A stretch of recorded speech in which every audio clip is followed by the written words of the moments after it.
Size कैसे decide करें। जब भी आप सैलून बनाना शुरू करते हैं, साइज लोकेशन बहुत इंपॉर्टेंट हो जाते हैं। सैलून की साइज बहुत सारी बातों के ऊपर डिपेंड करती है। उसमें सबसे पहली बात यह है कि आप कितने गेस्ट एस्टिमेट प्रोजेक्ट कर रहे हो सैलून में पर डे अटेंड करने के लिए। जितने आप फुटफॉल या गेस्ट पर डे वीकडे और वीकेंड पे अलग अलग ये ऑक्यूपेंसी हो सकती है, वो आपको पहले असेस करना पड़ेगा। और जितने आप फुटफॉल एक्सपेक्ट कर रहे हो उसी हिसाब के की सैलून की साइज कम या ज़्यादा होगी। दूसरा, ये इस बात के ऊपर भी डिपेंड करता है कि आप कितने वर्टिकल ऑफ सर्विस इंट्रोड्यूस कर रहे हो। क्या आप खाली मेल सैलून हो, क्या आप खाली फीमेल सैलून हो, क्या आप खाली हेयर सैलून हो, क्या आप खाली स्किन में ट्रेड कर रहे हो या नेल्स भी कर रहे हैं, मेकअप टैटू भी कर रहे हैं, क्या आप मैनिक्योर पेडिक्योर ये सर्विसेज भी कर रहे हैं। तो सैलून की साइज में आप कितने वर्टिकल कितनी स्ट्रीम ऑफ सर्विसेज ऑफर कर रहे हो उसके ऊपर भी डिपेंड करता है।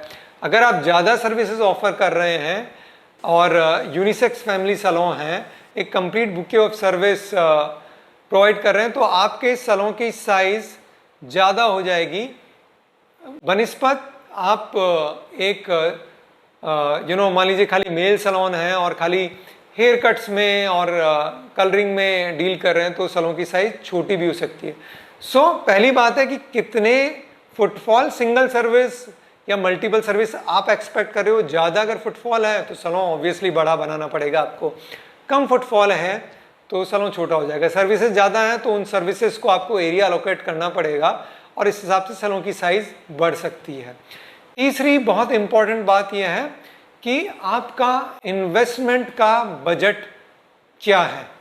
आपके इन्वेस्टमेंट के बजट के हिसाब से भी आपके सैलून की साइज छोटी या बड़ी होगी, क्योंकि जो आपका कैपेक्स है, जो इनिशियल इन्वेस्टमेंट है, डिज़ाइनिंग पार्ट है, उसमें सैलून की साइज जितनी बड़ी होगी पर स्क्वायर फीट सैलून मेकिंग का खर्चा भी बढ़ जाएगा। तो आपको अपने बजट का भी ध्यान रखना है।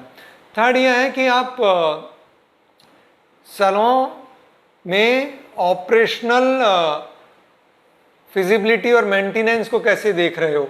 जितना बड़ा सैलून उतना ऑपरेशन उसका वास्ट होगा, उसका मेंटेनेंस उतना ज़्यादा होगा, उतनी ज़्यादा हाउसकीपिंग और उतना ज़्यादा एसी का लोड, लाइट्स, उतना ज़्यादा एरिया और रिसोर्सेज आपको डेडिकेट करने होंगे।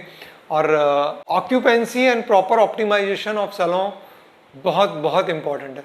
तो सैलून जो आप फुटफॉल देख रहे हो, अगर उससे बहुत छोटा है तो आपका साइज़ का डिसीजन गलत हो गया। और अगर आपने जो भी आपके एक्सपेक्टेड फुटफॉल हैं या सर्विसेज हैं उससे बहुत बड़ा बना दिया, तो भी it is not going to be a wise decision, because आपके ऑपरेशनल और इन्वेस्टमेंट एक्सपेंसेस बढ़ जाएंगे। A salon is needed to be optimized. तो उसके लिए आपको फुटफॉल के आधार पे, सर्विस की ऑफरिंग के आधार पे, इन्वेस्टमेंट बजट के आधार पे, जो कॉमर्शियल्स रेंटल्स आपको ऑफर हो रहे हैं पर स्क्वायर फीट, और जो मेंटेनेंस आपको रखना पड़ेगा सैलून के बड़े या छोटे होने के हिसाब से, इन सब पैरामीटर के आधार पे आपको सैलून की साइज डिसाइड करनी होगी। एंड सैलून की साइज जो भी एस्टिमेटेड फुटफॉल है या सर्विस ऑफरिंग है उससे बहुत ज़्यादा छोटी या बड़ी आप नहीं रख सकते। अगर आप रखोगे तो ये आपके लिए बॉटलनेक बन जाएगा। आई होप आपको एक जनरलाइज्ड आंसर मिल गया है मेरे इस एक्सप्रेशन से। लेकिन फिर भी आपका कोई स्पेसिफिक क्वेश्चन हो या प्रश्न हो, प्लीज़ आप मुझसे पूछिए। Thank you so much.